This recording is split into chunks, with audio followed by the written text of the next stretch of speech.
ọjọ́ pẹ́ mà ní o. ọjọ́ pẹ́ mà ló jẹ́. ọjọ́ pẹ́ mà ní o. ọjọ́ pẹ́ mà ló jẹ́. every 22nd May ní Aragbiji. ọ̀tọ̀ lórí o. ọba Ọlábómi ṣe Rashidi. ọjọ́ yẹn náà jọba wa.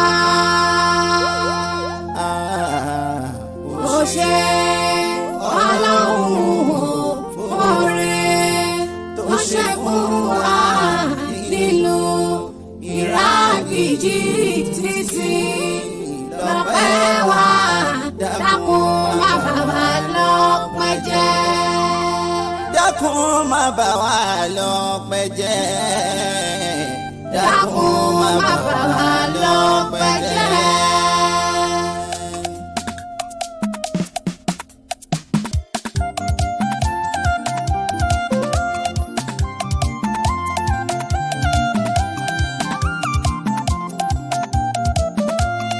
We are celebrating 12 years on throne. Aragbiji ti Aragbiji lé lọ́dún lórí ìtẹ́. Happy anniversary ọba wa ọ̀dúndún. We are celebrating 12 years on throne. 12 years on throne. Aragbiji ti Aragbiji lé lọ́dún lórí ìtẹ́. Happy anniversary ọba wa ọ̀dúndún. We are celebrating 12 years on throne. Kewugbemi Aragbiji ti Aragbiji lé lọ́dún lórí ìtẹ́.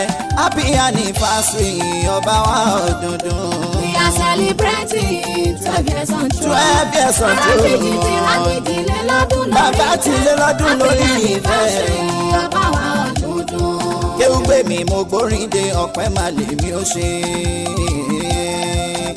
Àmúdá Kewugbemi mo gbórin de ọpẹ́ máa lè mi ó ṣe. Àmúdá wa ṣùkúra ọpẹ́ máa ló bá dé. Fọ́ba tí ń fọba jẹ ohun tó dira ẹ̀ ládé. Nínú adé ọ̀la rẹ̀ ló ti dọ́ba aládé.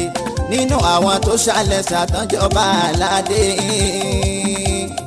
Nínú àwọn tó ṣàlẹ̀ ṣàtọ́jọba aládé. Aragbiji special púpọ̀ tó ràn ìjọba tó pé. Ọlábòmí súnmọ́ lọ́hùn wákàtí márùn-ún pé. Bàbá ìfọlárẹ̀ níjẹ́ wọ́n tún níwà rere. Ọdún méjìlá rí bí àná bàbá ẹ kú oríire o. ẹ kú oríire. ọdún méjìlá rí bí àná bàbá ẹ kú oríire.